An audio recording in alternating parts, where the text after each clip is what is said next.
Je vous le disais à l'instant, titre, c'est un conseil de gouvernement consacré en grande partie à la situation sanitaire. Une situation qui s'est nettement améliorée ces dernières semaines et l'instauration du pass vaccinal obligatoire devrait contribuer à maintenir ce rythme. Ce pass vaccinal qui vise à accélérer un retour à la vie normale. Voilà ce qu'a rappelé Aziz Arnouch. Un reportage signé Mrima Amellal et Hicham Souni sur un commentaire de Yassine Aziz. Le conseil de gouvernement tenu ce matin a été largement consacré au maintien des mesures sanitaires prises pour faire face à la propagation du virus. L'occasion pour le chef du gouvernement de rappeler l'intérêt et les objectifs de la mise en place de ces mesures. L'objectif des mesures sanitaires décidées par le gouvernement n'est pas d'imposer des restrictions aux citoyens. Ces mesures ont pour but principalement de se rapprocher d'une vie la plus saine possible pour lutter contre la circulation du virus. Suite à ce conseil du gouvernement lors duquel Aziz Arnouch a salué l'engagement des Marocains dans la campagne nationale de vaccination, le ministre de la Santé et de la Protection sociale Khalid Aït-Taleb a pris la parole pour dresser un bilan de la situation épidémiologique. Nous observons que la situation épidémiologique s'améliore et que la campagne de vaccination avance bien. 24 millions de Marocains ont reçu la première dose et près de 22 millions de personnes ont bénéficié de la deuxième dose. Ce sont des chiffres très importants. Le conseil du gouvernement a également décidé de prolonger l'état d'urgence sanitaire pour un mois jusqu'au 30 novembre prochain, et ce, sur l'ensemble du territoire national.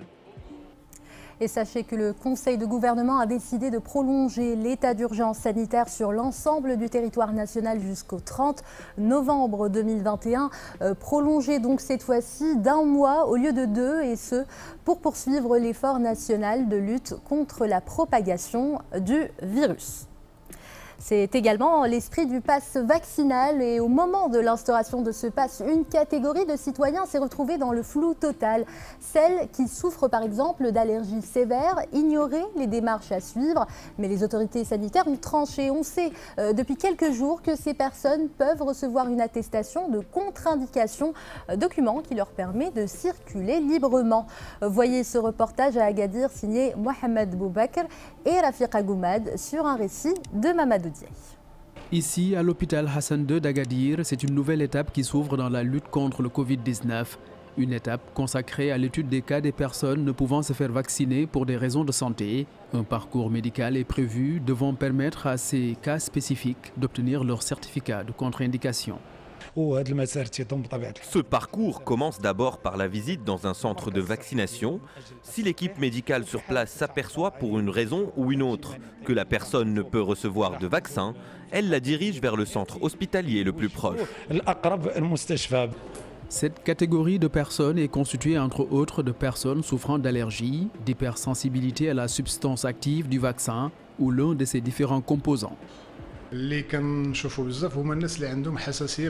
personnes que l'on reçoit le plus sont celles qui ont une allergie à certains médicaments ou aliments. Et surtout, celles qui ont une allergie forte ou cutanée ou des problèmes respiratoires. Les personnes ayant des contre-indications vis-à-vis des vaccins sont ainsi appelées à s'orienter vers les différents hôpitaux affiliés au ministère de la Santé pour des examens. Un parcours médical qui devrait permettre à cette catégorie de continuer à mener une vie quotidienne normale. Un tout autre sujet à présent, la nouvelle résolution sur le Sahara et sur le renouvellement du mandat de la MINURSO sera votée demain. À la veille de cette session, les observateurs internationaux saluent les avancées réalisées par le Maroc dans la gestion de ce dossier. C'est un sujet de notre envoyé spécial Abdel Fattah Moumen sur un récit de Mamadou Diaye. Les regards se tournent demain vers New York, ici au siège des Nations Unies, là où une résolution du Conseil de sécurité est attendue sur le renouvellement du mandat de la MINURSO, et ce sur la base du rapport du secrétaire général des Nations Unies qui a été remis au Conseil il y a déjà quelques semaines. Rapport dans lequel un accent a été mis sur l'essor économique que connaît le Sahara marocain. Beaucoup de crédit doit être accordé au Maroc dans cette affaire, de par les actions qu'il a entreprises en investissant dans la région pour le bien-être de la population. De plus en plus d'entreprises internationales sont intéressées pour investir dans la région. De plus en plus de représentations diplomatiques s'y installent. C'est une réalité croissante qui doit être prise en considération. In Sahara, I think there's a growing recognition of reality far beyond these prolonged diplomatic deliberations. Juste après cette résolution, le nouvel envoyé personnel au Sahara, Staffan de Mistura, entamera le 2 novembre prochain sa mission, près d'1 mois après sa nomination. Le choix de de Mistura pour résoudre cette question considérée comme la plus ancienne sur le continent va faire avancer les choses. En ce qui concerne la question du Sahara d'une façon générale, c'est que l'on ne peut pas décoloniser 2 fois, car la décolonisation a déjà été faite en 1975, quand le Maroc a récupéré son Sahara qui était colonisé par l'Espagne. En prélude à la résolution attendue demain, plusieurs pays arabes, africains et à travers le monde ont réaffirmé tout au long de la semaine et devant la 4e commission de l'Assemblée générale des Nations unies leur appui à l'intégrité territoriale du Maroc. Pour parler plus en détail de ce dossier, nous a rejoint sur le plateau Cherkaoui Eloudani, expert en études géopolitiques et sécuritaires. Cherkaoui Eloudani, bonsoir. Bonsoir madame. Alors tout d'abord, comment réagissez-vous à tout ce soutien international que l'on a vu notamment avec cette 4e commission de l'Assemblée générale de l'ONU ? Bien évidemment, tout le monde connaît la genèse historique et politique de ce conflit factice dans la région et la sous-région, notamment dans la région du Maghreb. Ce que nous savons et nous avons vu dans la 4e commission de l'Assemblée générale, c'est la réalité aujourd'hui. Il y a plusieurs États comme le Chili, comme le Venezuela, comme la Colombie, comme aussi la République dominicaine et aussi comme le Cuba qui affirment qu'une solution politique est viable et nécessaire pour dépasser l'antagonisme existant dans la région et la sous-région, notamment dans la région du Nord d'Afrique. Tout le monde sait très bien, et bien sûr tous les pays de l'Amérique latine aujourd'hui encouragent Staffan de Mistura de donner un four élan à cette vision de solution politique. Tout le monde sait que c'est une situation qui est artificielle, qui a été manigancée par certains qui voulaient créer un étalage. Aujourd'hui, tout le monde sait, et aujourd'hui, nous avons vu qu'il y a une remodélisation des axes à l'échelle internationale, et cette région, c'est important. Je parle du Nord d'Afrique, avoisinant 2 espaces géopolitiques, c'est important, la Méditerranée, le Sud-Atlantique et aussi l'Europe. Et je pense aujourd'hui, cette vision de la communauté internationale ou bien la mobilisation de la communauté internationale retire aussi certains faits sur le terrain avec l'ouverture de plusieurs consulats généraux dans les villes de Dakhla et de Laayoune, un tiers des pays africains qui ont pu ouvrir un consulat général, la reconnaissance américaine de l'intégrité territoriale du Maroc sur la souveraineté du Maroc sur les provinces du Sud, et aussi donc le développement considérable que consacre le Royaume pour développer cette région saharienne du Maroc, et notamment on l'a vu dans le rapport du secrétaire général Antonio Guterres qui a mis l'accent sur ce développement, surtout sur le projet phare, le projet super-atlantique, le projet transatlantique, le projet continental qui est le port de Dakhla. Je pense aujourd'hui la communauté internationale, il est certain qu'elle ne va pas rester indifférente vis-à-vis de cette dynamique de développement économique et cette dynamique géopolitique qu'on connaît sur ce dossier du Sahara marocain. Je pense aujourd'hui notamment, on a vu que la Colombie, elle a reconnu la souveraineté du Maroc sur voilà, la juridiction, donc l'extension de la juridiction consulaire de la Colombie sur tout le territoire marocain, y compris le Sahara marocain, c'est une expression explicite de la souveraineté du Maroc et c'est une reconnaissance de ce pays de l'Amérique latine, de la souveraineté du Maroc sur la question sur les provinces du Sud. Cherkaoui Eloudani, le vote de la résolution, on le sait, a été reporté à cause de l'Algérie qui refuse donc désormais de participer aux tables rondes, et elle refuse toute mention des tables rondes, ces tables rondes qui ont pourtant permis des avancées indéniables. Dans quelle mesure cela complique la mission de Staffan de Mistura ? Vous savez, c'est très important de le souligner. Stéphane de Mistura, c'est un grand homme, un grand diplomate qui a une expérience très longue dans des conflits à l'échelle internationale. Notamment dans la région. Voilà, dans la région et la sous-région. Il était en Afghanistan, c'est un diplomate chevronné. Et je pense aujourd'hui même la mouture de la résolution de demain, il était clair, l'Algérie doit assumer toutes ses responsabilités. Et je pense qu'il a été cité dans le paragraphe 8 et le paragraphe 6. Et je pense que c'est un camouflet pour l'Algérie pour qu'il assume toutes ses responsabilités historiques. L'un des points qui sont très importants, donc la résolution va insister sur le recensement des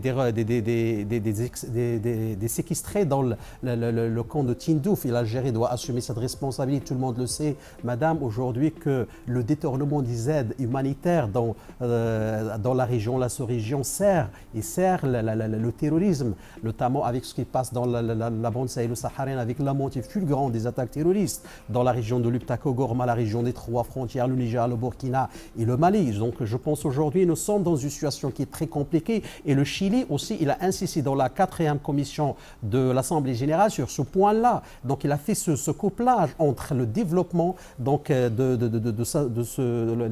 développement de terrorisme et la solution de cette problématique. Et je pense même la résolution 2548, il a été clair là-dessus. L'Algérie, il a été nommé moins de 5 fois pour qu'il assume sa responsabilité. Je pense même le paragraphe 5 dans la résolution de demain va insister sur le fait que l'Algérie doit respecter le format de Kohler qui a insisté sur un format quadripartite entre l'Algérie, le Maroc, soi-disant le Polisario et la Mauritanie. Donc, qui se manifestait à travers ces tables rondes. Oui, tout à fait. Donc je pense aujourd'hui, tout le monde c'est une chose qui est très importante qu'il faut souligner. Aujourd'hui, il y a une dynamique géopolitique dans la région. Et la sous-région, surtout avec la reconnaissance américaine, sachant bien que les États-Unis, c'est le porte-plume de cette résolution. Et je pense aujourd'hui, même maintenant, ce qui est en train de se passer dans la nuit, c'est qu'il y a certains qui voulaient, pour des raisons soi-disant administratives, retarder donc des discussions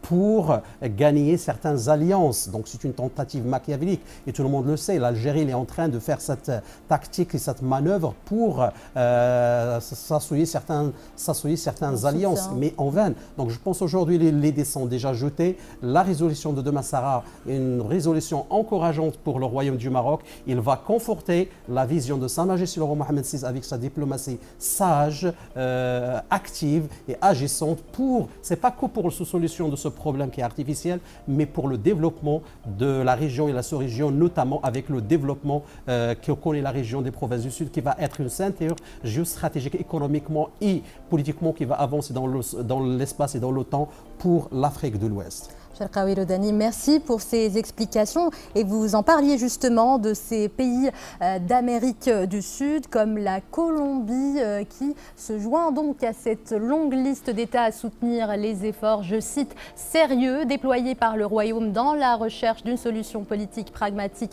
réaliste et durable à ce différend. C'est ce qu'a déclaré la vice-présidente et ministre des Relations extérieures colombienne, Marta Lucía Ramírez, en visite à Rabat. Elle annonce également que son pays étend la juridiction consulaire de son ambassade sur tout le territoire marocain, incluant le Sahara. Yassine Assas. La vice-présidente et ministre des Relations extérieures de Colombie, Marta Lucía Ramírez, a insisté sur l'importance du plan d'autonomie proposé par le Maroc pour aboutir à une solution politique et réaliste qui puisse satisfaire l'ensemble des parties.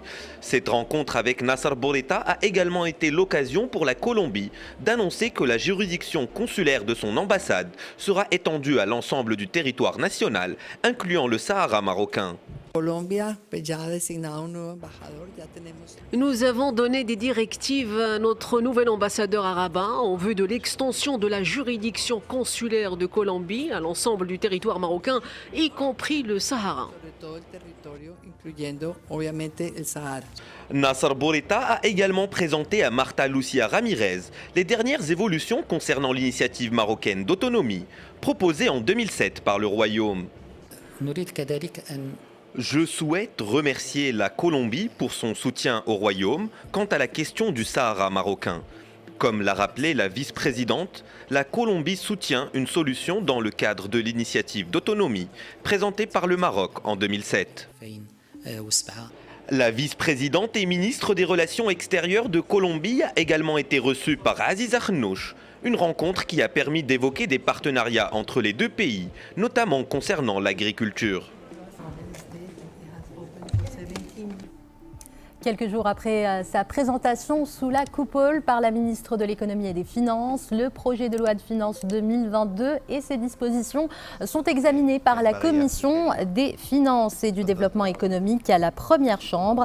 Si les groupes de la majorité ont rappelé l'opportunité incontournable que représente ce projet pour relever les défis et obstacles de la reprise économique, les groupes de l'opposition ont eux appelé au déploiement d'efforts supplémentaires pour faciliter l'accès à l'éducation et à la santé et pour créer plus d'opportunités d'emploi. Créer des opportunités d'emploi, c'est justement tout l'esprit du programme Força qui vise à soutenir les initiatives individuelles des jeunes en finançant des projets dans des domaines multiples, des domaines allant de l'associatif au sportif en passant par l'environnemental. Vous voyez ce reportage de Jazia Al-Hmari et Soumia Douheims. Promouvoir le Made in Morocco ou encore stimuler le pouvoir d'achat des Marocains, tant de projets qu'ambitionne d'engranger le gouvernement dans son PLF 2022. Et pour relancer l'économie nationale, l'exécutif mise également sur l'entrepreneuriat grâce au programme Força, un programme qui compte financer des projets associatifs, environnementaux mais aussi culturels et sportifs. Pour réussir ce projet-là, il faut falloir une gouvernance maîtrisée avec des appels à candidature. Ce qui est intéressant ici, c'est qu'on est en train de voir un nouveau type d'entrepreneurs et un nouveau type d'entreprises qui sont les entreprises sociales. On a des jeunes Marocains qui veulent créer de l'impact pour leur pays et l'aider dans son développement. Contribuer au développement du royaume à travers un programme ouvert à tous, Força aspire à offrir à plus de 50 000 porteurs de projets un accompagnement, de quoi les chapeauter de la conception à la réalisation grâce à des crédits pouvant atteindre 100 000 dirhams et remboursables sur une décennie sans garantie. Les avantages de ce programme sont de permettre aux jeunes d'avoir plus confiance en eux et de les responsabiliser, ce qui va mettre en avant une jeunesse capable de créer des projets avec de vraies idées pouvant concurrencer ce qui se fait à l'international et avec une meilleure qualité. Le programme sera intéressant pour nous pour postuler, pour pouvoir bénéficier surtout de l'accompagnement et de la formation qui offre aux jeunes entrepreneurs pour intégrer le marché en pleine force. Un marché qui va bientôt composer avec les entreprises innovantes. Le PLF 2022 table sur l'accompagnement de ces startups avec un cadre réglementaire, une manière d'impulser une nouvelle dynamique économique au Maroc. Place à présent au Journal des Arts avec Samia Harissi. Samia, bonsoir. Bonsoir Amina, bonsoir à tous les amis de la culture. Vous nous racontez ce soir la légende tragique des amours contrariés de Qaïs et Leïla. En fait, on ne sait pas si cette histoire qui nous vient d'Arabie a réellement existé, Amina. Le fou de Leïla, Majnoun, moins connu sous le nom de Qaïs ibn al-Moulawah de la tribu des Banu Amir, aime éperdument sa cousine Leïla. Tout devrait concourir à leur bonheur. Ils n'ont aucune crainte quant à l'accord de leur famille, portés comme les autres à ce type de mariage entre cousins, qui sont les unions de deux clans. Mais voilà, Qaïs est poète et il décide de chanter son amour à tous les vents. Et là, il enfreint une règle majeure du code bédouin, c'est de ne pas exprimer ouvertement son amour. Dès lors, tout s'enchaîne, le refus de la famille, le mariage forcé de Leïla, l'exil de Qaïs qui sombre dans le désespoir, puis la folie, le mythe de l'amour impossible que Hassan El-Jay a réadapté dans Majnoun, le fou de Leïla, une pièce inédite qu'il joue avec une troupe de comédiens à l'heure où je vous parle, à guichet fermé, au complexe culturel d'Anfa à Casablanca. Et si vous l'avez raté, la tournée se poursuit demain au théâtre Mohamed V à Rabat et dimanche 31 octobre à Marrakech. Un jeu puissant, émouvant, empreint de passion, de colère, d'humour, quelquefois. Et en attendant, je vous laisse apprécier cet extrait. Tant que l'amour de Majnoun ne se manifeste pas, comment la beauté de Leïla apparaîtrait-elle souveraine? Demandez à tous mes soldats, toute mon armée. Et la version du Majnoun de Leïla de Hassan El-Jay revêt une dimension mystique. Je vous invite à écouter l'auteur évoquer la passion de Qaïs. Cette histoire est devenue, on ne va pas dire le prétexte, mais en tout cas le merveilleux contexte et qui pose tous les éléments de ce voyage initiatique pour ce Qais qui va devenir Majnoun, qui va perdre la raison et qui va s'éloigner de sa tribu. Il va aller vivre avec des bêtes fauves du désert et il va plus manger, il veut s'isoler des hommes, il ne veut plus rien avoir à faire avec la société en tant que telle. Et c'est quand même fascinant quand on y pense, mais à travers le prisme soufi, spirituel et mystique, il y a une autre facette qui se dégage et je ne veux pas trop en dire davantage pour ne pas enlever l'élément de surprise aux spectateurs. L'autre grande info de votre journal Samia, après Vienne, début octobre, une copie de la Joconde est actuellement exposée à Bruxelles. La fascination pour la célèbre Joconde ne faiblit pas, Amina. Cette copie de la Mona Lisa a été effectuée au XVIe siècle. L'œuvre, estimée entre 150 000 et 200 000 euros, est exposée jusqu'au 29 octobre à Bruxelles, chez Arcurial, avant d'être proposée aux enchères à Paris le 9 novembre prochain, a annoncé jeudi la dite maison de vente aux enchères d'œuvres d'art et d'objets de collection. En juin dernier, une autre célèbre copie du XVIIe siècle avait été adjugée à 2,9 millions d'euros chez Christie's. C'est l'œuvre la plus célèbre au monde et l'un des tableaux les plus copiés de l'histoire de l'art. Au début des années 50, le Louvre en avait répertorié 52. Aujourd'hui, on en recense 110 et il en existe sans doute davantage. Pour comprendre cet engouement persistant, il faut revenir à l'histoire de l'œuvre exécutée à Florence. À partir de 1503, la Joconde, peinte sur un panneau de peuplier, a suscité l'admiration du vivant de Léonard de Vinci et les copies pratiques habituelles de l'époque ont commencé à se développer d'abord dans son atelier, sous le pinceau de ses disciples, et les passionnés de la Joconde peuvent admirer cette copie quasi parfaite, peinte sur panneau de chêne. L'original qui se trouve au Louvre est beaucoup moins accessible derrière une vitre, Amina. Et c'est l'heure de votre agenda culturel, Samia. Et on commence avec un spectacle inédit. Il s'agit de Il était une fois la jupe, inspirée du fait divers de l'affaire dite de la jupe Ninsgen. Le 30 octobre, à l'Institut français de Casablanca, le Forum Salem des Arts Contemporains, c'est du 3 au 6 novembre à Sidi Qassem. La pièce Chatara se produit au Théâtre Mohamed V à Rabat le 3 novembre. L'artiste français Rero expose à l'Espace d'Art Montresso à Marrakech du 30 octobre au 5 février. Et à Marrakech, la fête du cinéma fait son grand retour du 5 au 7 novembre, Amina. Merci Samia pour ce tour d'horizon de l'actualité culturelle dans votre journal des arts.